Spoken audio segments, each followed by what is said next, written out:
comencem. Bé, anem a iniciar aquesta segona tarda. Demà ja només hi ha matí. Només avisar-vos d'alguna qüestió, després ho tornaré a repetir, que igual com va passar ahir, si algú vol anar a fer aquella visita a Manresa, que és bastant interessant, de pujar fins al Pou de Llum i que, a més, suposo que anireu per les Escudines i, per tant, es veurà una part de la Manresa tradicional, pagesa, que era abans, ara en queden poquíssims, doncs que és interessant, doncs així que acabi el segon acte, Jordi Rodó, que és la persona que ho coneix bé, us hi acompanyarà. Bé, i llavors una altra qüestió és que demà hi haurà un canvi. Jo estava a segona hora, faré primera hora perquè la persona que havia de fer primera hora arribarà més tard per qüestió de ferrocarril. Per tant, la conferència inicial de les 9 del matí em tocarà fer-la a mi. I bé, presento aquest debat que ara hi haurà a la tarda. Primer el senyor Joan Talarn Gilabert, que és de Bellvís, filòleg, polític, i naturalment és l'alcalde del poble. Si no fos alcalde difícilment seria president de la Diputació. Aleshores, bé, ell és de la comarca del Pla d'Urgell i a més és d'un poble curiós que està entre el Segrià i la Noguera. Són pobles que han demanat canvi i van fer canvi de comarca, cosa que pot passar d'altres pobles que si no estan d'acord amb una se'n vagin a la del costat. Primer ha de passar per la comissió, per dues comissions, la jurídica assessora i la de la delimitació territorial. Mentre jo hi sigui ho facilitaré si tenen raó, si no intentarem armar soroll a la comissió.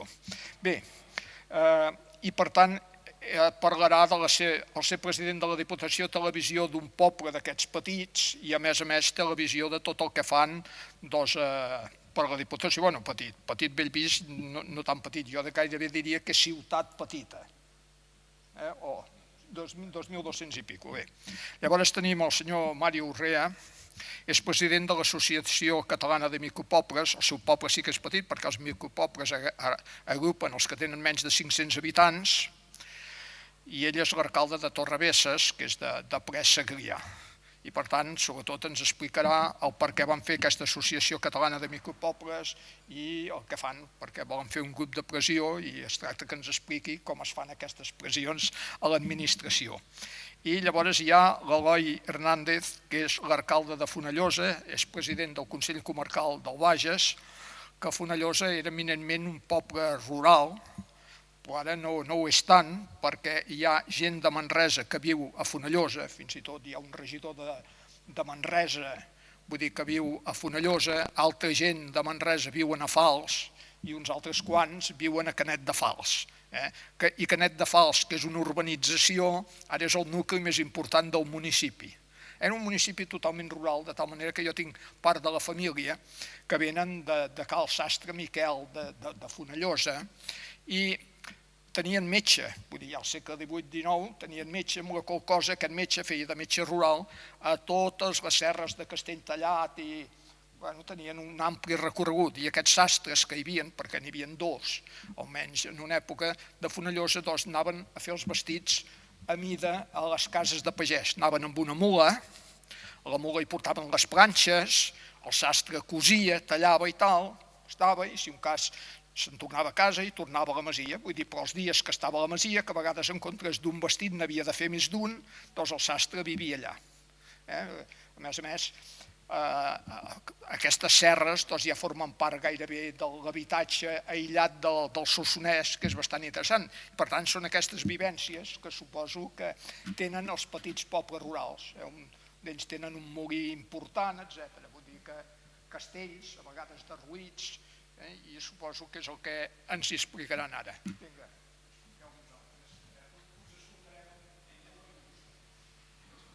A l'ordre jo penso que el que vulguin ells, si vols comença tu. Com estàs el president de la Diputació? Bé, molt bé, molt bé. Llavors pots començar tu. Aquí bé. No hauries de donar preferència amb ell, Bueno, moltes gràcies. El primer que he de fer és demanar disculpes per la veu. M'he tornat afònic de massa parlar. Primer saludar tots els assistents i agrair la invitació de poder participar avui en aquesta escola, en aquesta universitat d'estiu. Moltes gràcies per deixar-nos donar veu. Jo el primer que diria, abans hem dit, hem de ser una mica provocadors per parlar, no? Vull dir, nosaltres ens diem micropobles. Per què? Perquè nosaltres no som petits. Igualada té 70.000 habitants, 9 quilòmetres quadrats. Torrebesses, 300 habitants, 27 quilòmetres quadrats. Qui és més gran? Com ho mesurem? Napoleó diu que va dir que la grandesa d'un home no se'l pot mesurar per la seva estatura. Per què mesurem la grandesa d'una ciutat o d'un poble pel número d'habitants? Podem mesurar per moltes altres coses, no? Per tant, nosaltres vam defugir des d'un bon principi de la paraula petit, perquè dona la sensació que el petit és aquell que se l'ha de cuidar, se l'ha de mimar, se l'ha de tutelar, i té una certa connotació pejorativa, no? Vull dir, no acaba de tindre aquesta solvència que nosaltres pensem que hem de tindre.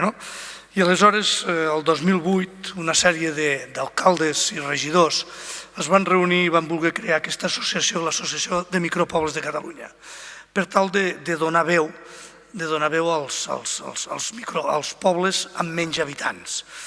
Pensàvem que nosaltres teníem una certa desavantatge a nivell legislatiu, a nivell territorial, en moltes qüestions. Quan fem números ens adonem compte que els municipis de menys de 500 habitants, que és tal com vam començar al principi l'associació, en aquests moments ja poden ser membres de l'associació els de fins a 1.000 habitants, fins a 500 habitants només són l'1,2% de la població de Catalunya.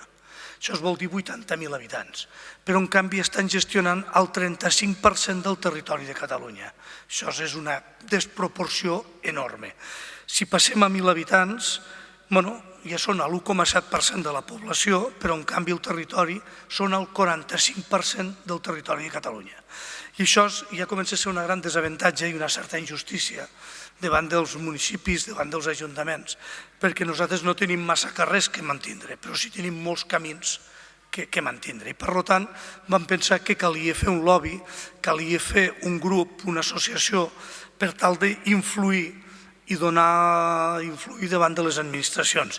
I per tant els objectius principals que ens marca l'Associació de Micropobles és donar veu a tot el conjunt dels micropobles de Catalunya. Com he dit abans, ser un lobby d'influència davant de l'administració. Ser influents en el marc legislatiu, i això cal dir que ho estem aconseguint. Gràcies a la pandèmia, se li ha de dir, s'ho ha de dir així, encara que això està molt mal dit, no m'agrada gens, però hem tingut molta més visibilitat, perquè molts se n'han donat compte que no podem tractar per igual els que no som iguals. I per tant hem de començar a eliminar també la uniformitat legislativa que tenim en aquests moments. I cal començar a pensar en que no és el mateix un municipi de 500 habitants que un de 10.000. Tenen diferents qüestions que no podem, organitzacions, estructura, diferents coses. També un dels objectius que es va marcar en aquells moments l'associació és reivindicar tenir les mateixes oportunitats visquis allà on visquis. O sigui, no pot ser que vivint en un municipi més gran tinguis més oportunitats que vivint en un de petit. I això ho vam començar a treballar i ho estem aconseguint. Vull dir, estem treballant-ho fent una mica de dinamitzadors. No sé si n'heu sentit parlar en aquest moment, per exemple, en tema cultural, hem engegat un cicle, un festival que és el Festival Itinera. És un festival de música que porta als municipis, als micropobles, porta música no la típica, la convencional, sinó que estem parlant del soul, del gospel, del bossa nova, etcètera, diferents tipus de música que normalment no arribaven als micropobles. Bé, ens ha sorprès moltíssim, perquè l'any passat pensàvem que seria una qüestió de si arribàvem a 30-40 concerts seria molt, no? L'any passat vam arribar a més de 100 concerts i aquest any, a hores d'ara, en tenim més de 150 ja concertats.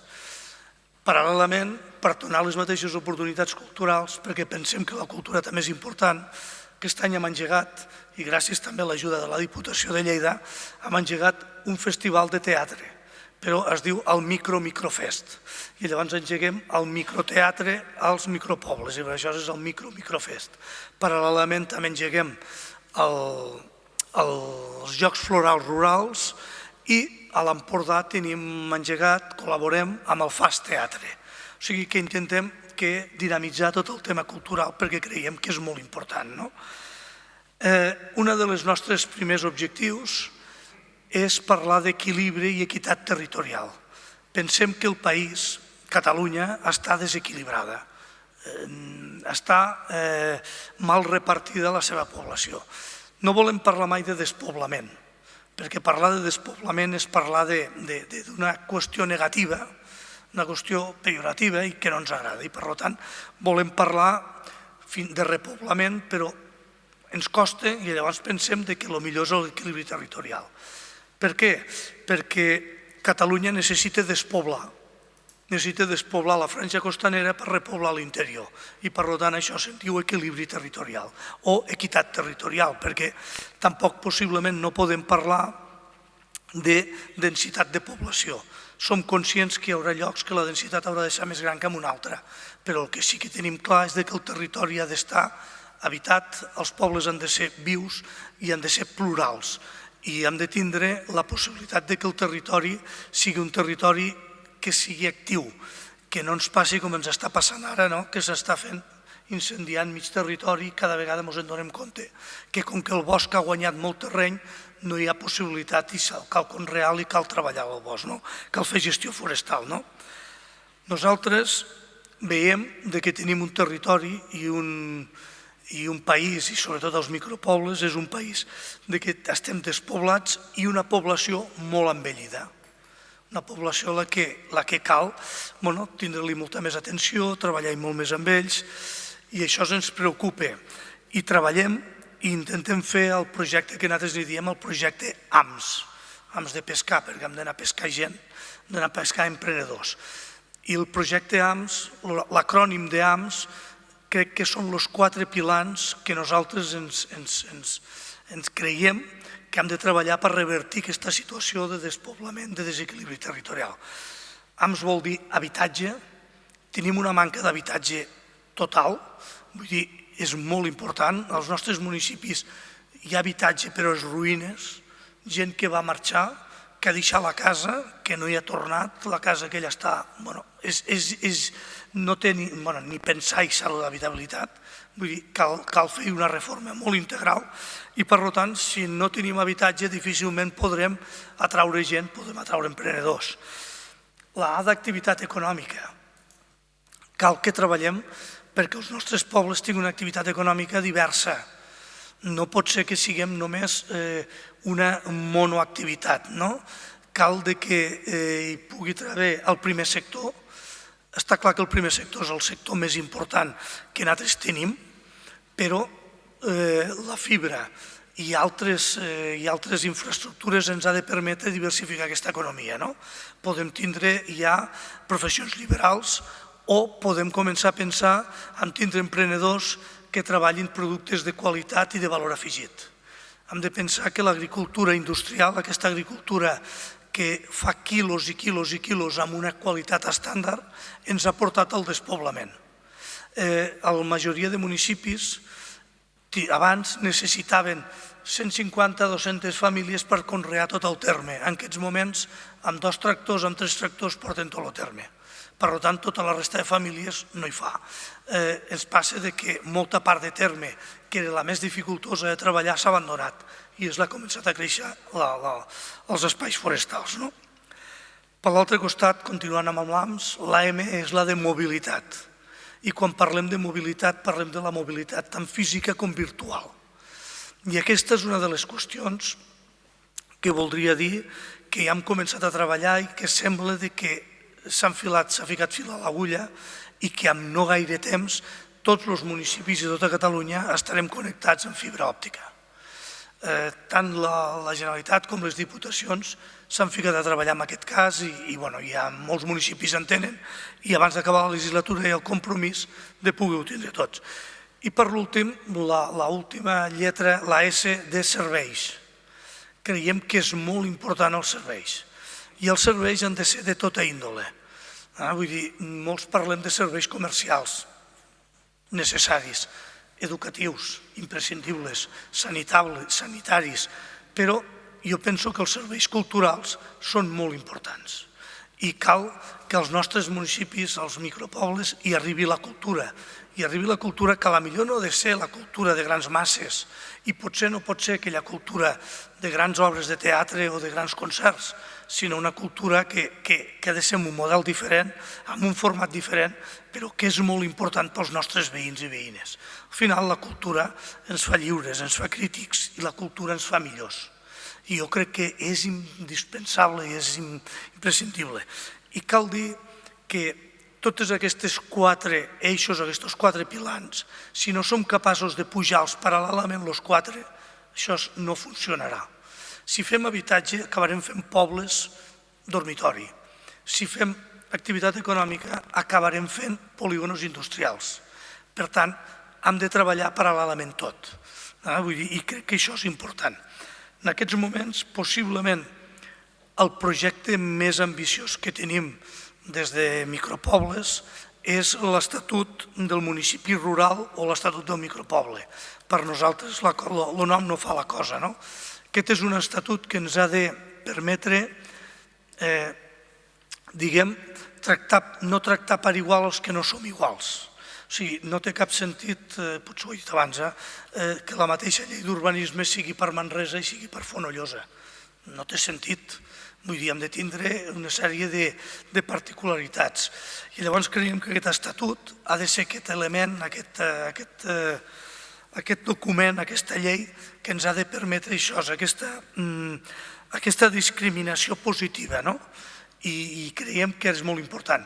El govern s'ha ficat les piles, el govern ha començat a treballar amb aquest projecte i hem tingut diverses reunions i ja hi ha un equip redactor i ja comencem a anar en marxa amb tot això. Creiem que tot això és imprescindible per aconseguir aquest equilibri territorial, aquesta equitat territorial de la que parlava ara. I no sé com vaig de temps. Sí, ja m'he passat, sí, però se m'ha apagat, és igual. Sí? Bueno, doncs vinga.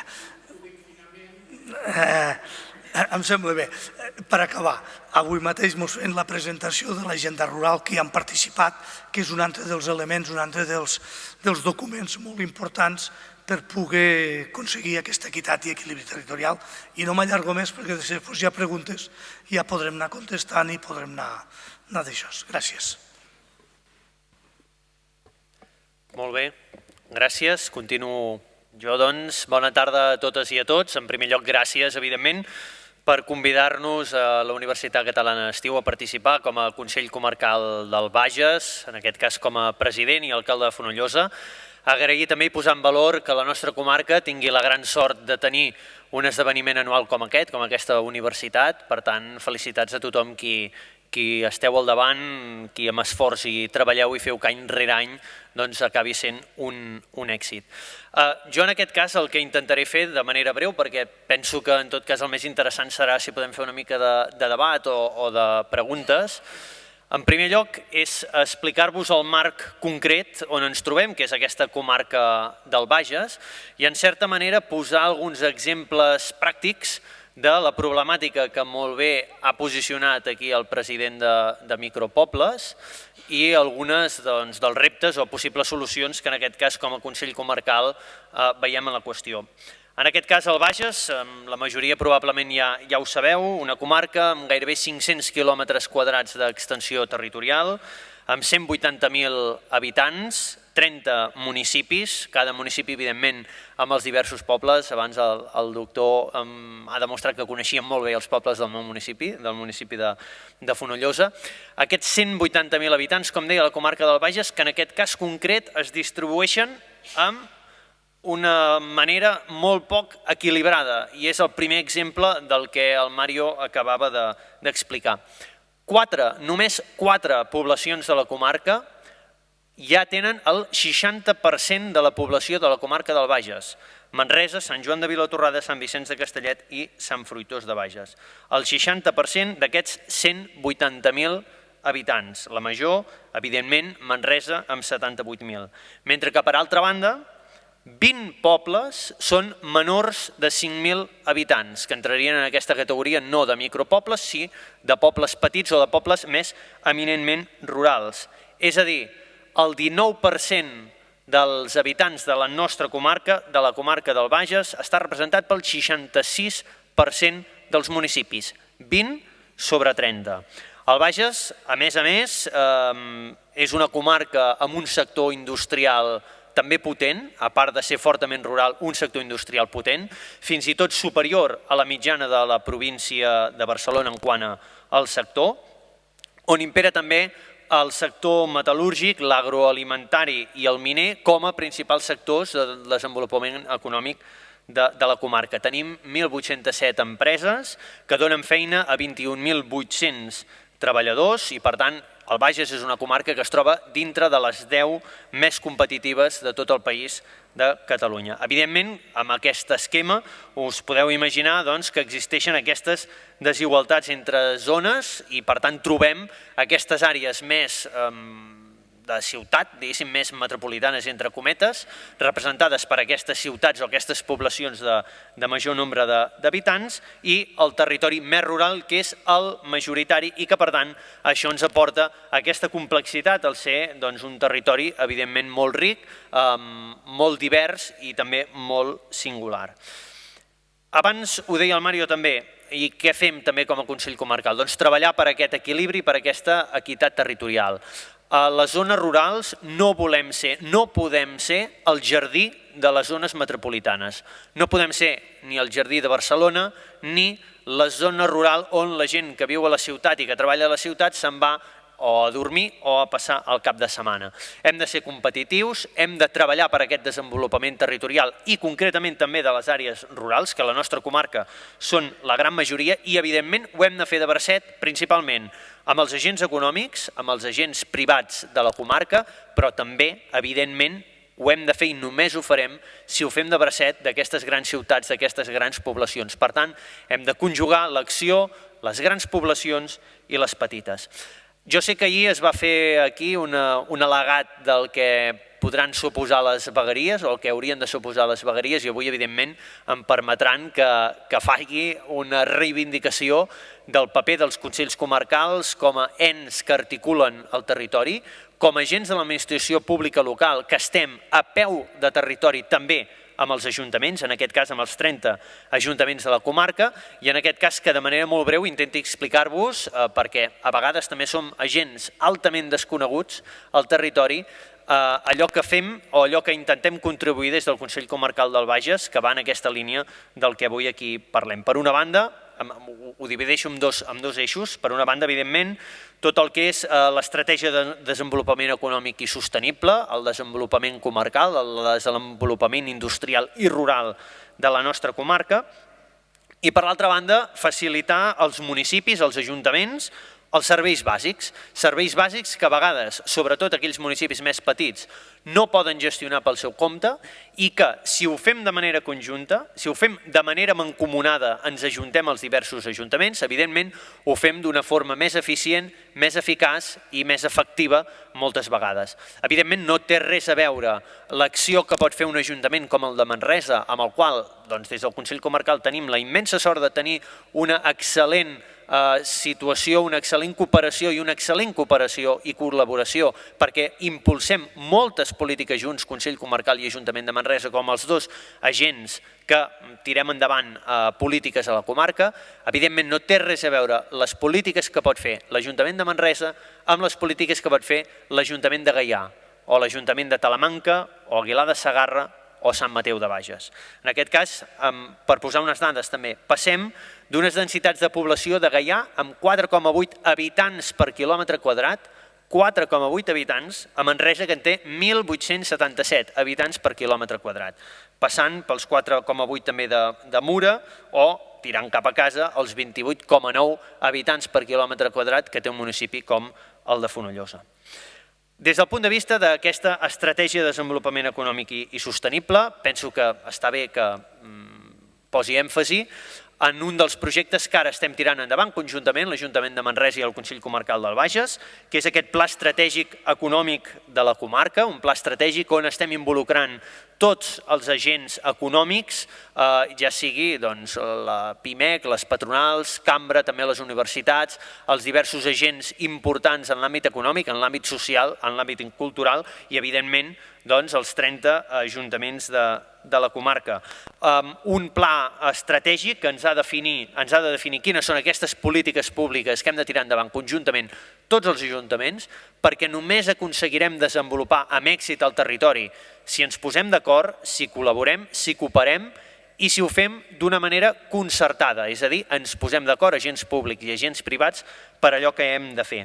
Evidentment, els objectius d'aquest pla estratègic han de ser la diversificació de l'economia, trobar llocs de treball i activitats econòmiques que ens aportin valor afegit a la comarca, en generin llocs de treball, ocupació de qualitat, que reforcin l'educació, els cicles formatius i que, evidentment, atreguin noves empreses al nostre territori, al Bages, a la Catalunya central, com a punt clau també i estratègic que som en el bell mig de Catalunya i amb totes les mancances, evidentment, que tenim de comunicació, de vies de comunicació, la mancança i els dèficits que hi ha amb aquesta comunicació ràpida i eficient en Barcelona, ja sigui per carretera o ja sigui per ferrocarril o amb transport públic.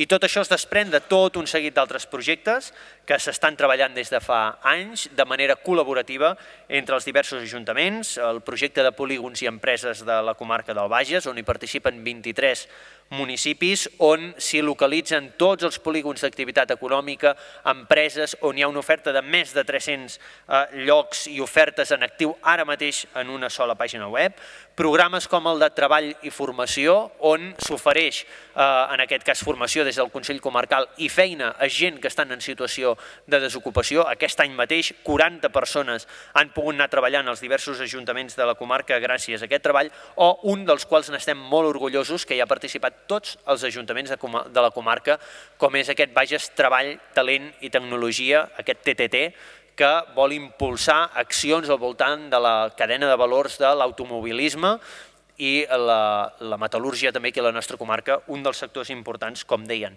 Per no parlar, evidentment, de tot el que suposa pel desenvolupament comarcal, uns ens com Bages Turisme, on hi participem també els diversos ajuntaments de la comarca, i impulsem econòmicament de manera turística, amb aquest turisme sostenible, amb aquesta ruta del vi, aquest posar en valor els elements culturals, socials, naturals de la comarca, i que té també la cirereta amb aquest Geoparc Mundial de la UNESCO, de la Catalunya central, el qual també és, en certa manera, la joia de la corona de la nostra comarca. Per tant, l'administració local, en aquest cas els consells comarcals, som aquesta oportunitat per ajuntar les administracions locals. Hem de tenir un paper fonamental en el desenvolupament del territori, en el desenvolupament del país, perquè, evidentment, juntament amb els ajuntaments, som l'administració més propera a la ciutadania, aquella que està a peu de carrer, aquella que també té més coneixement i, per tant, que pot impulsar unes polítiques que s'ajustin més als reptes i a les necessitats dels pobles, de les veïnes i dels veïns. Per tant, hem de fer aquesta detecció de necessitats del territori, hem de fer aquesta coordinació d'agents del territori i el més important, i el que ara estem treballant més fortament, és aquesta concertació territorial de l'àmbit públic i privat, bàsica per avançar, per superar les èpoques de crisi. En l'àmbit dels serveis bàsics, aquí no m'estendré perquè us ho podeu imaginar, però el paper dels consells comarcals és oferir molts serveis als ajuntaments, sobretot aquells que no ho poden tenir pel seu compte, serveis tècnics com protecció civil, al Bages tenim també un servei d'arquitectura i enginyeria que aportem aquests tècnics als diversos ajuntaments, o també tècnics de sistemes d'informació i informàtics. Tenim l'Agència de l'Energia del Bages, que ofereix aquests serveis d'eficiència eficiència energètica, també d'abastament d'aigua, amb dos sistemes importants que abasten el Bages Cardener i el Bages Llobregat, que formen també part, en aquest cas, el Consell Comarcal del Bages. Tenim una gestió molt important amb tot el que són els serveis socials de la comarca. Evidentment, Manresa, per les característiques de població, té els seus serveis socials, la resta es vehiculen a través del Consell Comarcal i a part de tots els serveis bàsics, específics, amb dones, infància, gent gran, primera acollida, immigració i també serveis d'habitatge, de joventut, entre molts i molts d'altres. Per tant, crec que els Consells Comarcals han de jugar aquest paper de mancomunació de serveis a nivell de territori, han d'ajudar a vertebrar aquest territori, a fer-lo competitiu, a jugar a favor d'aquesta equitat i, per tant, penso que el govern, el país, el model de país ha d'apostar per aquesta autonomia local, tant pels ajuntaments com pels consells, dotant-los d'un més bon finançament. Necessitem que els ajuntaments tinguin competències, però necessitem que aquestes competències estiguin finançades i necessitem també que els consells tinguin el finançament que correspon. En el nostre cas, fa poc vam fer un estudi i vam valorar que amb aquells serveis que la Generalitat ens té delegats i que nosaltres hem de portar a la pràctica, aproximadament ens faltaven a l'entorn d'entre 500 i 600.000 euros anuals per poder-los portar de manera efectiva, de manera eficient. Com dèiem, 1 milió d'euros per cada Consell Comarcal arreu del país, solucionaríem en bona part la problemàtica d'aquesta mancança de finançament que ens permet desenvolupar les competències que tenim com a administracions. Cal una modificació d'aquesta llei comarcal, cal la modificació de la llei de governs locals i abans ho apuntava també en Mario, cal aquest estatut del poble rural que s'està impulsant des del govern de la Generalitat. I per últim, en la línia, i per apuntar temes, també ho ha comentat el president de Micropobles, en la línia de tot el repte del repoblament, del que cal aquest territori que sigui més competitiu, que pugui venir la gent, que tinguem les infraestructures que necessitem, cal també, i ho he de dir, modificacions en la llei d'urbanisme que facilitin que els pobles, la gent pugui venir a viure, que es puguin recuperar les masies, que es pugui recuperar el territori. Una masia habitada és senyal que els camins estaran arreglats, que l'activitat agrària es podrà desenvolupar. Una masia abandonada i en ruïnes només és senyal de decadència, de problemes forestals i de problemes en el territori. Per tant, cal també que aquesta llei d'urbanisme, que ja camina en aquesta línia, es modifiqui, faciliti la vida, ens faciliti la vida als pobles més petits i sobretot també cal una disminució de la burocràcia i dels tràmits administratius, ajustada també depenent de quin és el nivell de l'administració pública, els ajuntaments més grans i els ajuntaments més petits, per posar alguns elements a incorporar en el debat que tindrem. Gràcies.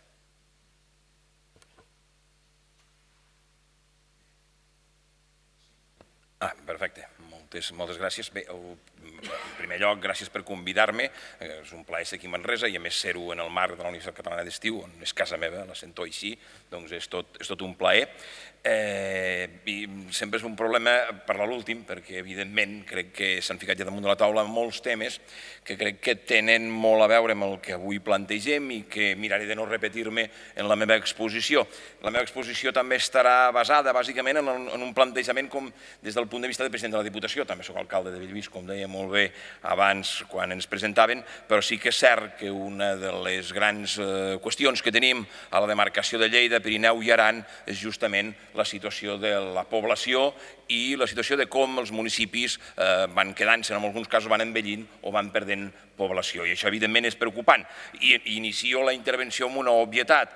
La de Lleida, Pirineu i Aran és la demarcació catalana més extensa de Catalunya. Som els que tenim més territori, però alhora també és la menys poblada. I aquest fet, evidentíssimament, és el que determina geogràficament, físicament, humanament i econòmicament tot el territori. Permeteu-me que ho faci també amb dades, miraré de no ficar-ne massa, però crec que és important perquè serveixen també per veure exactament en quina situació ens trobem i fan una foto molt clara del territori, com feia ara fa un moment també el president del Consell Comarcal. A la demarcació de Lleida tenim una superfície d'uns 12.100 i escaig quilòmetres quadrats i tenim 231 municipis, 231 municipis que estan repartits en 970 nuclis de població durant el territori. Això vol dir que apleguem unes 438.000 persones i ens dona això una densitat d'uns 36 habitants per quilòmetre quadrat, tota la demarcació de Lleida. Tot i sumar les demarcacions de Tarragona i Girona, per exemple, totes dues juntes, la de Lleida només té una quarta part de la seva densitat de població. Mireu, respecte a Catalunya, la superfície de Lleida és un 38% del país, o sigui, del país som el 38%, més d'una tercera part, però som el 5,6% de les persones del territori. És evident que vivim, ho deia abans el Mario, el president de l'Associació de Micropobles, vivim en un país desequilibrat. Això és més clar, no pot ser-ho. I això vol dir que aquest desequilibri poblacional no és tan sols respecte a la resta de territori de Lleida, de la demarcació, de tota la demarcació respecte a tot el territori de Catalunya, sinó que internament també tenim un desequilibri molt important. De manera que, per exemple, si nosaltres anem a la població de Tremp, comparem la població de Tremp, Tremp és el municipi de Catalunya que té el terme municipal més gran, són 303 quilòmetres quadrats. Doncs a Tremp la densitat de població és de 19,5 habitants per quilòmetre quadrat. Anem a Lleida, que també té un bon terme, però que no és tan gran com el de Tremp, que són 212 quilòmetres quadrats, la densitat de població és de 660 habitants per quilòmetre quadrat. Això vol dir que pràcticament Lleida concentra el 31% del total de la població, una mica el que explicava abans també el president del Consell Comarcal del Bages. Lleida té 140.000 habitants d'aquests 400 i escaig que us deia abans. I acabo amb les dades, per no fer-me massa pesat. L'únic municipi de la demarcació de Lleida que supera els 50.000 habitants és la capital, no n'hi ha cap més, tan sols en tenim un que supera els 50.000 habitants. De la resta, 123, o sigui, més de la meitat dels municipis, tenen menys de 500 veïns, 123 dels 231 que us parlava abans. 70, de la resta, dels que queden, 70 estan per sota dels 2.000 habitants i 22 en tenen menys de 5.000. 11 es mouen a la franja dels 10.000 habitants i només 4 superen la franja de 10.000 habitants i no massa més, i després ja anem a Lleida, com d'abans, amb 50.000 habitants. Si considerem a més la piràmide d'edat, tenim una situació problemàtica perquè molts municipis tenim una població envellida. En aquest moment 89 municipis del territori lleidatà estan en situació crítica de despoblament justament per aquest envelliment. I això ho alertaven l'any passat els geògrafs de la Universitat de Lleida, van fer un estudi molt important, Ignasi Aldomà i Josep Ramon Mòdol, que es deia Nous índexs de relleu generacional en el món rural, i ens avisaven d'aquesta situació de despoblament, bàsicament a través de l'envelliment de la població dels municipis. És a dir, si algú a aquest país sap o coneix sobre la situació dels pobles petits en el sentit poblacional o micropobles, com deia abans el Mario, si algú en sap, sens dubte, som a la demarcació de Lleida. La Diputació de Lleida representa la majoria d'aquests municipis i s'ha de ser molt gran en conviccions per creure que això ho podem revertir, però en som molt de grans en conviccions. Hi ha molts alcaldes i alcaldesses de la demarcació de Lleida que creuen de veritat que això ho podem canviar. I aquesta és la missió que ens hem dotat i que ens hem donat amb associacions com la de Micropobles, però a través de les diputacions i a través dels municipis per canviar aquesta tendència que, sens dubte, no és bona per la demarcació de Lleida, no és bona pels municipis, però no és bona pel país, perquè, evidentment, continuarà generant encara aquest desequilibri. Els fluxos migratoris, de fet, han estat una constant en la societat catalana i, de fet, la configuració poblacional lleidatana justament a la situació que ens trobem ara ve d'aquests fluxos migratoris. Ha estat un moviment intern que ha anat de la muntanya al pla, del pla a la costa i també cap a les grans ciutats. I aquest ha sigut normalment, des de començaments de segle, de finals del segle passat, aquest moviment migratori que ha anat despoblant els municipis petits o despoblant els municipis. La reducció de la població bàsicament és perquè en molts casos la població estava ocupada amb tasques agràries, això és evident, hi ha hagut una modernització de l'agricultura, un abandonament dels conreus, abans ho explicava, cada cop se necessita menys gent per cultivar la terra i a més també, i això també és cert, hi ha aquesta visió sociològica de la recerca d'una carrera professional més urbanita, que també s'ha produït en molts municipis, que ha contribuït evidentment també al procés de despoblament. Això és cert, i aquests són evidentment motius pels quals hi ha hagut aquesta situació de marxa de la població dels municipis. Però a vegades jo em pregunto si això és la causa o és l'efecte. En aquest buidatge d'habitants també hi ha contribuït, evidentment, la falta endèmica d'inversions públiques, especialment en matèria de comunicacions, que haurien facilitat, evidentment, si hi hagués hagut aquestes comunicacions, l'accés a serveis bàsics en un radi d'acció més o menys immediat. No hem de tenir a cada porta de casa un servei mèdic ni una escola, però hem de ser capaços de poder-hi arribar d'una forma ràpida i pròxima a la persona on viu. Clar, si no tenim vies de comunicació, això és molt complicat. A mi m'agrada dir moltes vegades que el Pirineu s'hi pot entrar i sortir, però al Pirineu no ens hi podem comunicar. A vegades, per anar d'una ciutat a una altra, el que hem de fer és baixar fins a Lleida i tornar a pujar en el propi Pirineu, perquè les comunicacions internes no funcionen ara mateix. Fixem un exemple. Asfaltar 1 quilòmetre de carretera a la costa, al Baix Llobregat, a qualsevol lloc, val igual que el Pallars Jussà o les Garrigues, aproximadament. Però a Lleida tenim la impressió que no s'acaba d'entendre que el rendiment social d'aquest asfaltat és encara més transcendent a la muntanya i a l'interior poc poblat que al litoral massificat. Aquest rendiment social del que parlo és perquè ens ajuda a fixar població. És veritat, ens va molt bé on tenim molta població perquè permet comunicar-nos. Però on n'hi tenim poca no tan sols permet comunicar-nos, sinó permet que la gent arreli al territori. O sigui, la força social que té aquell quilòmetre és molt més important en àmbits on no el tenim i és més necessari, com deia abans. El buidatge en tot l'àmbit rural no és un fenomen que es produeix per generació espontània, evidentment, sinó que emergeix especialment de l'èxode rural de la postguerra, amb una forta transferència de població activa dels pobles a les ciutats, com us deia abans. Això el geògraf Pau Vila ja va observar amb preocupació i de manera molt gràfica, ja fa molt temps, que donada una realitat de distribució territorialment desigual des de les infraestructures, de les dotacions i dels serveis, el fet d'intentar aturar el despoblament de les àrees pirenenques i de muntanya era pràcticament una empresa inabastable. El mateix Pau Vila deia és com voler fer córrer l'aigua del riu amunt. I això és el que estem intentant, justament fent córrer l'aigua del riu amunt, canviant un sistema que ha funcionat des de fa molt temps al territori. Si bé des d'un punt de vista estructural aquesta visió que tenia Pau Vila fa més de 50 anys no és exactament igual, sí que la revaliden, per exemple, estudis com els que us deia abans de l'Ignasi Aldomà o Joan Ramon Mòdol. És cert, com deia, que no és exactament igual perquè sí que s'han produït alguns petits canvis que també voldria destacar.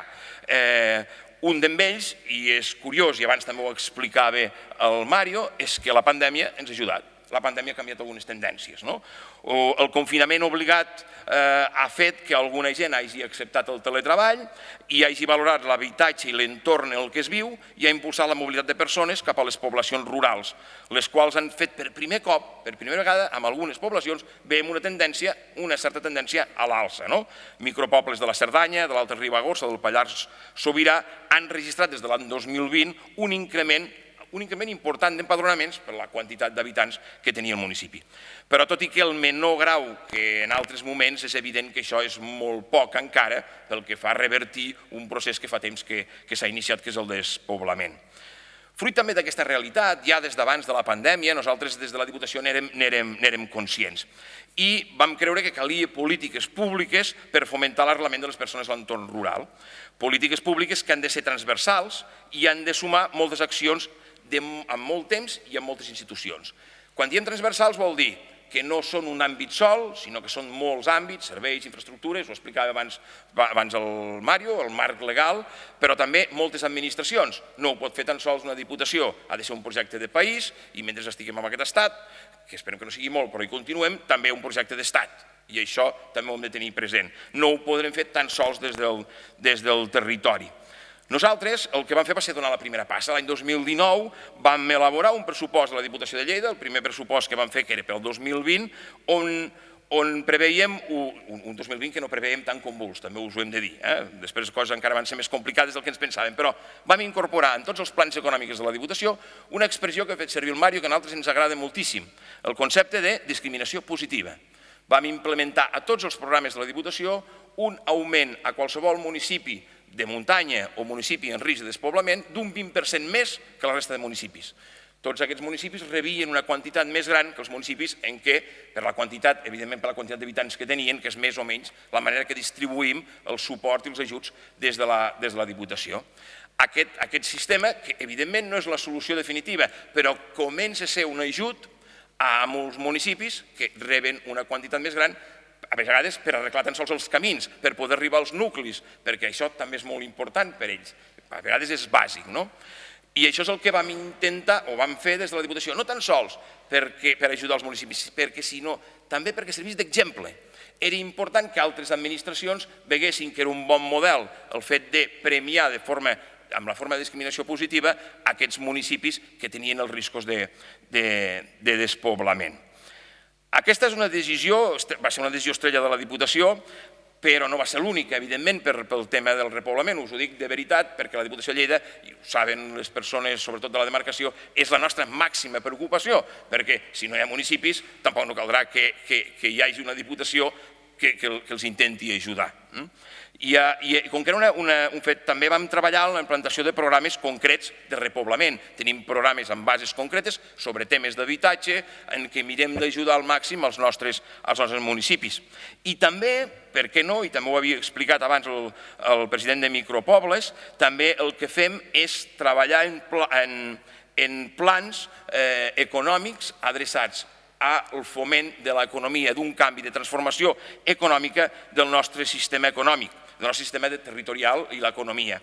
Apostant per l'impuls, per exemple, de la bioeconomia de proximitat, una bioeconomia que pot donar un elevadíssim nivell de qualitat pels productes que tenim al territori, un model circular, sostenible, allò que avui en dia està marcat, els ODS, allò que ens marquen des d'Europa, ho hem estat incorporant als municipis a través de promoció econòmica i hem estat buscant aquells valors que té cada municipi en l'àmbit, sobretot del sector primari, però no pot ser l'únic, justament per trobar en cada municipi aquell element que ens pot ajudar a fer un desenvolupament econòmic i que sigui possible que la gent hi tingui possibilitats de tenir projectes de vida. Ho deia abans el Mario, no n'hi ha prou en què fem carreteres, no n'hi ha prou en què tenim serveis. Hi ha d'haver gent que no tan sols ha d'anar a dormir al municipi, hi ha de poder treballar, hi ha de poder viure i hi ha de poder-s'hi guanyar la vida. I aquest també és un element molt important que creiem que calia també implementar-lo des de la Diputació. I resumeixo el que us dic, i així ja podem passar, em sembla que no m'he passat del temps. La situació del despoblament, sens dubte, és un problema comú en molts municipis de la demarcació de Lleida i segurament d'altres demarcacions de Catalunya. No té una solució única, està clar, ni hi ha una solució màgica, això sens dubte. Tot i que sí que hi ha uns elements pels quals sempre cal passar, per exemple, en l'actualització, modernització i implantació d'infraestructures terrestres i digitals, i també ho havíem comentat abans. I també per tenir proximitat dels serveis bàsics, els que us deia, no cal que estiguin a cada porta, sinó el que cal és que aquests serveis siguin assequibles amb una certa proximitat de la persona allà on viu. Serveis com el comerç, la cultura, la sanitat, l'educació i tots aquells que siguin necessaris. I a més d'això, però, com deia, a banda d'aquests dos elements que segurament són necessaris, també es tracta de trobar en cada cas, en cada poble, en cada realitat, una oportunitat o unes oportunitats, aquelles oportunitats que subjauen, ja sigui al sector primari, en el turístic, en el cultural, en el gastronòmic, perquè s'hi pugui fixar població, perquè hi hagi gent, com deia abans, que pugui tenir projectes de vida. Millorar les condicions de vida de les comarques de Lleida, Pirineu i Aran, i ara torno a parlar com a president de la Diputació, és una qüestió de país. És una qüestió de país, no és una qüestió de Lleida, no és una qüestió de cada demarcació ni de cada Consell Comarcal, és una qüestió de país. I els he de dir que el país s'estructura a través dels municipis. La xarxa que fan el país són els municipis. I ja fa massa anys que tenim la sensació, els alcaldes i les alcaldesses de l'entorn rural, a vegades tenim la sensació que estem sols, que massa sovint l'Estat i la Generalitat ha fet recaure sobre el món municipal, i aquí incloc la Diputació, la principal responsabilitat de dotar el nostre veïnatge d'infraestructures més bàsiques. Solament la responsabilitat la tenim nosaltres, els ajuntaments i les diputacions. I un dels factors que hauria de facilitar justament aquest arrelament és la col·laboració interadministrativa i transversal per superar aquesta situació.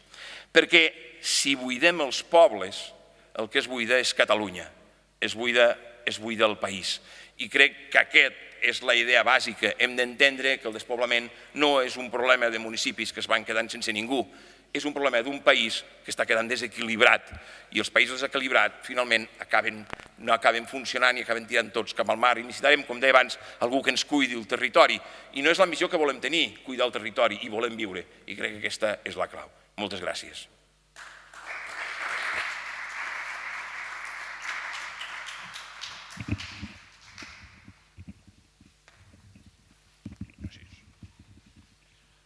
Bé, doncs iniciem ara el debat i ja per entubir m'han demanat una paraula, per tant... Moltes gràcies, molt interessant, realment molt interessant i molt just. Jo volia fer una precisió respecte de l'interessant això dels micropobles. No sé si coneixeu l'estudi que va fer Lluís Casasses i Joaquim Clusa l'any 87 sobre un concepte que ells van denominar municipalies i establien 127 municipalies en tot el territori de Catalunya. Per tant, uns agrupaments que no coincideixen, evidentment, exactament amb les comarques, però sí que en la gestió era un tema realment, una proposta que em sembla que val la pena que conegueu i analitzeu i feu el que vulgueu, diguéssim, és evident. L'altra qüestió que volia dir és que m'ha interessat molt, el president ha dit, és una qüestió de país. I en un país tan dinàmic, en principi, com és Catalunya, l'eix Barcelona-Tarragona és la tercera regió més dinàmica d'Europa i, per tant, té una responsabilitat sobre tot el territori. Jo voldria fer una remarca des de la innocència de la persona que no es dedica a la gestió. L'altre dia vaig sentir, de resquillentes, que una persona responsable deia jo només reparteixo diners en els municipis del meu partit. I jo, en aquest sentit, diria, hi ha algun mecanisme per posar a la presó aquesta persona? No, perquè, dic, ja sé que no és il·legal, però és un crim de lesa pàtria. Si això és veritat, perquè jo repeteixo, jo treballo des d'un altre àmbit, però si això és veritat, com aquesta persona el podem mirar a la cara? Gràcies, res més. O prefereixes, si un cas primer, que es faci perquè potser podeu agrupar respostes. Gràcies. Bé, el president de la universitat ja m'ha tret justament el que volia comentar, però ho corroboraré, perquè ahir justament el doctor Burgueño de la Universitat de Lleida ens feia referència a aquestes municipalies justament que en Casasses va definir. Ens va parlar de tota la història del desenvolupament o de l'ordenació territorial de Catalunya des del 1822 i des d'abans i tot. I clar, una de les coses que va deixar sobre la taula és la ineficàcia, ineficiència, diguem-ne com vulguem, que ha tingut el país per realment tirar endavant l'ordenació territorial que ja té aprovada, en el cas de les vegueries. Clar, això no ens ho hem cregut, el de les vegueries. Però jo aquí volia incidir en les dues coses. Per una banda, amb el president de la Diputació, si realment es reclama i es vol més poder i que des del punt de vista del govern de la Generalitat i l'Estat, deixem-lo de banda, des del punt de vista del govern de la Generalitat, bé, el fet de les vegueries i que siguin d'elecció directa, etc., no podrien constituir un òrgan de govern realment descentralitzador amb capacitat de decisió, no dic per buidar la Generalitat, però sí per tenir molta més incidència sobre el territori. No ens hem quedat a mitges, o sigui, la Diputació realment sí que té diners, esclar, però té diners de repartidora, diguéssim, entre els municipis, no de polítiques públiques directes sense passar pels municipis. Per tant, l'actuació sobre el territori entre la Diputació i la Generalitat queda aquest entremig. I no sé què en penseu del fet de les vegueries, de si realment els presidents de la Diputació esteu d'acord en fer desaparèixer les diputacions i posar les vegueries en solfa. I sobre el tema de les municipalies, esclar, l'altre fet que deia el president del Consell Comarcal i també el president dels micropobles és que som molts pobles, molts micropobles, tenim molts problemes, no tenim serveis, etc. La proposta aquesta del doctor Casasses dels anys 80 i que proposava aquestes municipalies, això sembla en principi una raó objectiva de buscar l'eficiència de l'administració pública.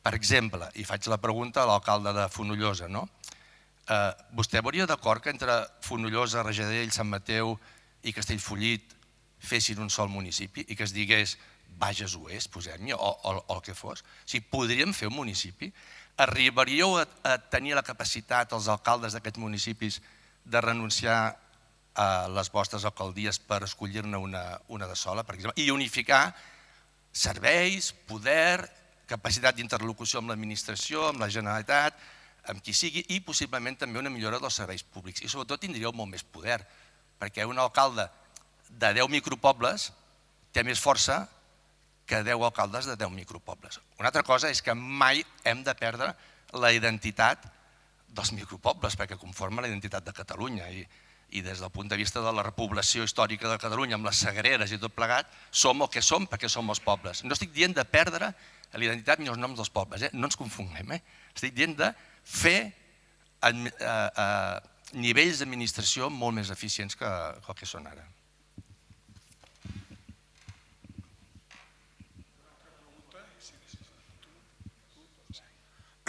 Bona tarda. Hi ha un tema que quan a vegades parles amb gent que no està a l'administració o que no el coneixen el suficient i parlem de les despeses, d'aquestes coses que hi ha, sempre ens treuen una mica aquest mateix tema de la divisió territorial, és a dir, la quantitat d'organismes que hi ha per atendre el ciutadà i que d'alguna manera això diuen que hi perdem sempre diners aquí dintre, és a dir, el tema de la comarca, el tema de la vegueria, el tema de la Diputació, de la Generalitat.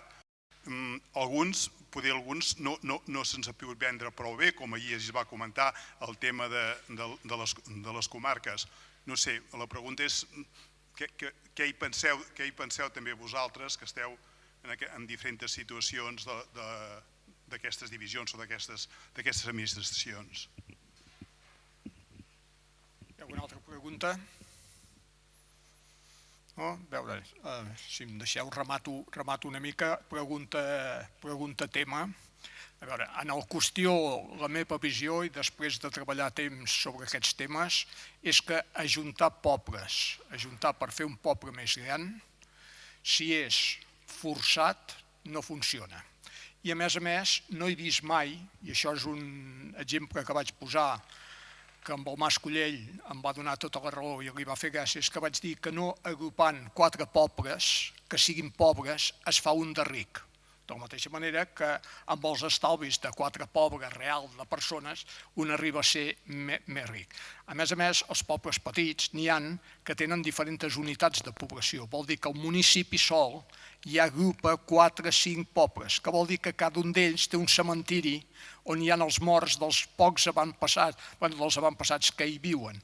Vull dir, com un poble petit té els mateixos problemes i a vegades no pot donar, no té suficients recursos. I aquest és un dels problemes que hi ha al país que cal plantejar de moltes maneres, no només aquestes, n'hi ha algunes altres de plantejar, però que realment aquest país no s'ha acabat de fer l'organització territorial. I a vegades, com deia aquella consellera, anem de farol. I es legislen o s'aproven coses que després no es poden realitzar. I amb això s'ha d'anar sempre molt al tanto perquè provoca desànims i desconcerts. Aquesta és una reflexió meva.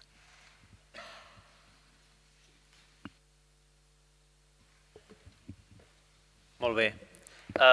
Intento donar 2 idees i intento respondre al que se m'ha interpel·lat directament. Des del punt de vista de la distribució municipal, la creació dels ajuntaments, si seria possible, no? I en aquest cas posàvem l'exemple concret d'uns pobles i uns municipis com Fonollosa, Aguilar de Segarra, Rajadell, Sant Mateu de Bages, com a mínim, poguéssim arribar a posar-nos d'acord per crear un únic municipi. Des del punt de vista d'identitat i sentiment de pertinença, evidentment no. Seria complicadíssim. De fet, apunto i m'afegeixo amb l'idea del que deia ara el doctor i el meu municipi n'és un exemple, el municipi de Fonollosa, amb com a mínim 3 forts sentiments de pertinença a 3 nuclis amb la seva història, amb la seva cultura i amb les seves tradicions diferenciats i que ja a dia d'avui ens suposa a vegades problemes de que se sentin identificats o que se sentin que l'únic ajuntament tingui la força moral de tenir, ara exagero, el control de tot el territori del municipi. És altament complex ara mateix. Però per altra banda, i alhora, sí que penso que des del punt de vista administratiu i burocràtic seria possible. I quan ho estàveu dient, pensava en l'exemple d'aquells municipis que aquí a la comarca en tenim, tenen alcaldies pedànies, per exemple, o OTPs, OTP a Cabrianes o Sant Martí de Torroella amb Sant Joan de Vilatorrada, que tenen un òrgan representatiu del poble amb un alcalde pedani, però que depèn de quines competències i depèn de quines gestions burocràtiques, administratives, és a dir, el gruix dels tècnics d'aquell municipi està en l'Ajuntament mare. Un model híbrid en aquest sentit, jo sí que penso que podria tenir un cert recorregut i un cert sentit, a l'hora sobretot d'optimitzar recursos públics i no multiplicar a vegades personal, recursos humans, tècnics, per tasques concretes. És evident que, per exemple, penseu que totes les obligacions que els ajuntaments tenim enfront del govern de l'Estat a nivell fiscal, de tràmit d'informació, de les hores que hem de dedicar de personal són una autèntica barbaritat, que evidentment això seria molt més eficient si es fes d'una manera més centralitzada i no tan disgregada entre tots els ajuntaments. Evidentment seria molt més eficient si no s'hagués de fer, però partint d'aquesta base. Per tant, aquesta complexitat hi és. Sí que penso que hi ha camí a recórrer en replantejar el model d'ordenació de Catalunya, que és evident que si ens creiéssim la llei de vegueries i l'organització en vegueries és important que repensi o diputacions o consells comarcals en aquest cas, però jo soc un ferm defensor de les institucions, diguem-ne, comarcals o diguem-ne en vegueria, el més properes possible al territori en quant a aquest coneixement, a aquesta identitat. I un comentari només amb el que comentàveu d'aquest suposat electe o tècnic que es vantava de donar subvencions només als que són del seu partit. Evidentment, jo penso que sí que és un fet delictiu si fos demostrable, però això passa per fer polítiques que, per exemple, les ajudes que es fan des de les diputacions siguin el màxim transparents possibles i que es basin en la concurrència competitiva, és a dir, amb uns criteris objectius, públics i aplicables a tothom. De fet, és cert que fa uns anys la Diputació de Barcelona, que veníem d'on veníem, va fer un trànsit important en aquest sentit, eliminant en gran part totes aquelles ajudes de concessió directa, que es diu, que de concessió directa el que tots entenem a dit, i que són les que tenen el perill de te la dono a tu perquè tinc més afinitat pel que sigui.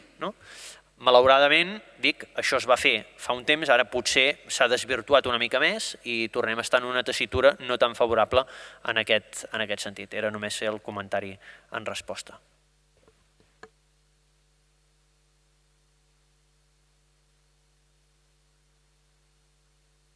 Sí, no em voldria repetir amb alguns comentaris que també s'han fet aquí. En primer lloc, potser us contesto la que va més directament a un president de la Diputació, que és si m'agradaria que desapareguessin les diputacions i que hi hagués vegueries, sens dubte. Quan vaig entrar com a president de la Diputació m'hauria agradat ser l'últim president de la Diputació de Lleida, sens dubte. M'hauria agradat perquè crec que una distribució territorial imposada per un estat que no és el nostre, no és la millor distribució territorial que tenim, ni crec que sigui el millor sistema de gestió. També és cert que les diputacions tenen un paper fonamental pels municipis, o sigui, que no podem renunciar a allò que a través de l'Estat ens arriba a les diputacions, perquè en molts casos, molts municipis, si no fos amb el suport de les diputacions, difícilment podrien fer la seva tasca a favor dels seus ciutadans. Llavors, no tenim altre remei, diguéssim, d'entrada hem d'acceptar que hi ha aquest model. Però és cert que des de Catalunya, malgrat no podem canviar un model que és constitucional, la mateixa Constitució el recull, sí que podríem tenir o podríem distribuir el territori a través de les vegueries, si més no ho podríem fer internament i no passaria res. O sigui, la Diputació de Lleida, imaginem-nos, podríem dividir-nos en dues vegueries, la del Pirineu i la vegueria de la Plana, i tots aquells recursos que arriben a una Diputació de Lleida, l'Estat els enviaria a una Diputació de Lleida. Nosaltres els podríem distribuir entre les dues diputacions. I, de fet, és un projecte que que sembla que vol avançar per aquí, crec que seria una bona manera de fer-ho. Jo no ho veig gens malament. Hi hauria aquestes vegueries, diguéssim, ni que fos sota les diputacions de l'Estat, sota el mantell d'un Estat que ens obliga a ser. És cert que si a mi em preguntes el model territorial que m'agradaria pel meu país, jo estic d'acord que crec que la vegueria ha de ser un element clau. Per què? Perquè el país, si ens el creiem, és un país que ha de tenir un govern fort, com tots els països, però ha de tenir un territori que ha de tenir veu en aquest govern. I la vegueria, a través d'una vegueria, no com ara la Diputació, sinó d'elecció directa dels membres que en formen part, pot ser una eina perquè la veu del territori, de cada un dels territoris del país, arribin justament al govern, diguéssim. Jo crec que estaria bé. Tot i això, evidentment, hem de fer una reflexió sobre la distribució territorial i una reflexió sobre l'esquema institucional que tenim al país, sens dubte. Fins i tot pel que fa als consells comarcals, que són una eina importantíssima, però també és cert que segurament han canviat moltes coses al llarg de tot el temps i des que Pau Vila va implementar el sistema i després, evidentment, el naixement de noves comarques com la meva pròpia. Però segurament han canviat moltes coses que també s'haurien de replantejar i sobretot una cosa de replantejar clarament és que si volem consells comarcals han de tenir un finançament just i digne per poder treballar, que això també és complex. I sobre les municipalies, us he de dir que és un tema que s'ha plantejat algunes vegades i que, com molt bé deia el president del Consell Comarcal, xoca evidentment amb la identitat. De fet, a Lleida en tenim moltes de municipalies. En tenim una, que és la d'Artesa de Segre, que té 27 nuclis. O sigui que, en el fons, ella mateixa és una municipalia en què hi ha una capital, que és Artesa, i tot de nuclis al seu entorn. És complex de gestionar, com dèiem abans, perquè aquesta sensació de que el que es quedi a la capital del municipi, es quedi a l'Ajuntament, serà el que és complex. I xoca amb la identitat, però també és cert que al final segurament alguna cosa o altra haurem de fer perquè si no la gestió és complexa i els municipis petits, i a Lleida ho vivim molt de prop, cada cop les demandes que li fan al secretari d'un municipi de 500 habitants són les mateixes que fan al secretari de Manresa. I és molt difícil, un secretari, que per un municipi de 500 habitants no té un secretari tots els dies de la setmana, com té Manresa, que té secretari, interventor i tresorer. Allà hi ha una persona sola que hi va un dia a la setmana i ha de gestionar pràcticament el mateix. És veritat que el volum no és tan gran, però el poc volum que té és molt difícil que ho faci en un sol dia. Llavors, evidentment hem de començar a compartir i els consells al final acaben fent aquest paper. No tenim tots un tècnic, per exemple, un arquitecte, sinó que el tenim al Consell Comarcal i dona servei a tots. En certa manera ja és una mica aquesta gestió més eficient que no cada municipi hagi de pagar-se el seu propi tècnic. Però sí que aquí hi hauria una reflexió llarga i està bé que ho plantegeu. I acabo. El tema de la persona que li va dir que sol repartien els seus. Això a Lleida ho hem viscut. Hem viscut una situació similar en la que era molt complicat accedir als ajuts de la Diputació quan jo no era president i era alcalde. I és veritat que hem fet un canvi important. Justament el que hem fet a Lleida ha sigut li hem donat tot el tomb en aquest moment.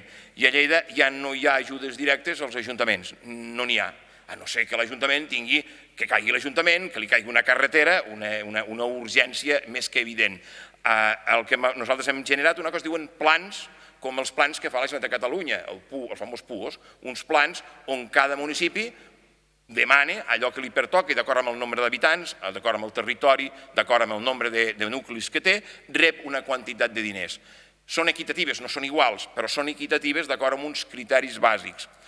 I en aquest moment el president de la Diputació, que era segurament la persona més visitada de la demarcació de Lleida, no em visita ningú, he d'anar jo a veure els municipis, perquè ja no em ve ningú a demanar res, perquè tothom ja sap el que li toca i que li pertoca. De fet, ho sap des del dia 1 fins a l'últim dia del mandat, perquè vam explicar el primer dia quan anirien sortint tots els plans i sabia quants diners podia comptar fins a l'últim dia. I sap quina inversió pot fer fins al darrer dia, perquè és tot el que tindrà.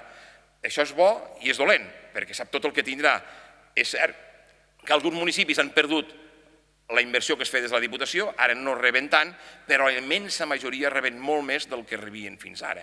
I aquest és el sistema, evidentment, al segle XXI i en una societat igualitària no pot ser d'altra manera, i sí que no sé si es pot tancar la presó, però evidentment la persona que ho deia, vaja, no està treballant. Un president d'una diputació o un president de qualsevol institució no està, o sigui, guanyem per un partit, és cert, però no treballem per un partit. Jo treballo pels 321 alcaldes que tenim al territori, per 231 alcaldes que tenim a Lleida, per un i cadascun sigui del partit polític que sigui, i no pot ser d'altra manera. I després, quan venen les eleccions, ja farem la batalla que toqui.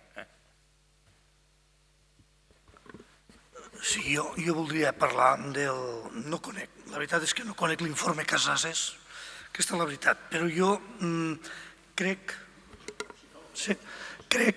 sincerament que el que cal no és fer municipalies, no és fusionar municipis, i estic totalment en contra, i us donaré algunes dades. Mireu, entre el període 1962-1977, a Catalunya es van fusionar molts municipis. A la província de Lleida se'n va fusionar 91. La majoria de muntanya. Quin és el territori més despoblat de la muntanya? De Lleida, la muntanya. Dinamarca ha fet una acció d'enquestes. Ha passat de 271 municipis a 98 municipis. Què ha passat? Que també s'ha despoblat. Han acabat tothom anant a viure en aquests 98 municipis, tots els altres. Per exemple, un tema molt clar és que quan un deixa de tindre la identitat d'aquell municipi, li és igual viure en aquell municipi que el principal. Acaben abandonant. Artesa de Segre, el lloc on hi ha ara els grans focs, ha passat això. Ja té molts nuclis agregats que no hi viu pràcticament ningú. La gent marxa. Aquest és un greu problema. Fins i tot, encara us diré més dades, molt curioses. Alemanya té 12.068 municipis. Té una extensió de 357.300 quilòmetres quadrats.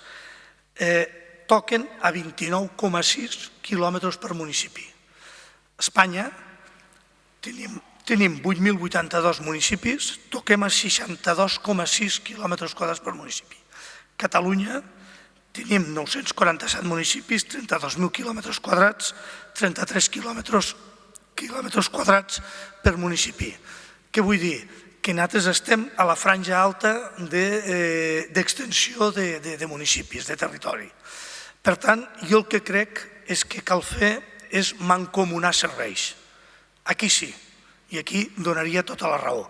Cal tindre mancomunitat de serveis, cal tindre consells comarcals que potser no han de ser uns ens tants polítics i han de ser uns ens més de mancomunar serveis que no pas fusionar municipis, perquè quan fusionem municipis el que estem fent és perdent la identitat i perdem una altra cosa molt curiosa que ningú hi pensa, i és perdre els voluntaris que són l'equip de govern, els concejals, els regidors i l'alcalde dels municipis. Tots sabem que als micropobles qui acaba retirant les cadires de la festa major és el regidor i l'alcalde. Tots sabem que quan hi ha una emergència el regidor hi acudeix i fica totes les seues eines i el seu treball per poder resoldre això. En el moment que ho fusionem, possiblement això se perd. Ara, jo també soc de l'opinió que potser sí que en caldria fusionar alguns. Potser caldria fusionar l'Hospitalet amb Barcelona, potser caldria fusionar Santa Coloma de Gramenet amb Barcelona o Madrid amb Alcorcón. No ho sé, aquests sí, perquè no sabem ni on comença un ni on acaba l'altre. Siguem conscients. Ara, fusionar dos municipis que estan a 5 quilòmetres no guanyem res. Per l'altre costat, jo us voldria dir, la situació financera dels ajuntaments dels micropobles estic segur, per números, que és molt millor que la de les grans ciutats. Som ajuntaments, la majoria sanejats, som ajuntaments que tenim molt clar que no podem estirar més el braç que la màniga i que si no tenim els recursos no ho fem. I això a vegades a les grans ciutats no passa, l'obra faraònica de l'alcalde o de l'equip de govern queda pel davant de tot això.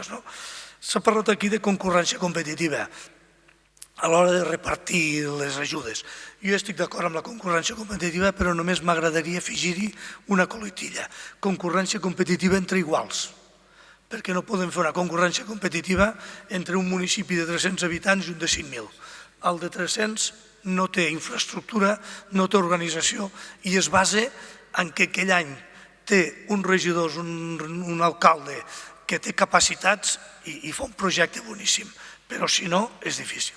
Llavors això sí que crec que és una coletilla que cal tirar endavant.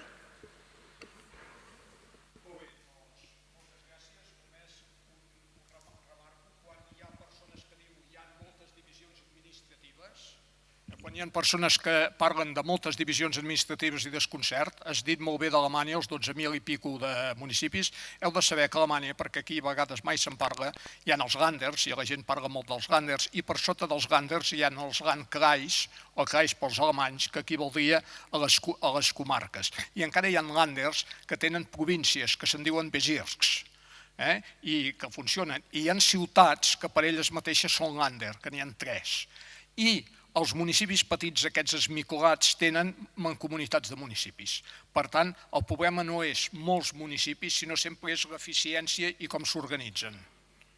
I, bueno, a vosaltres molts aplaudiments.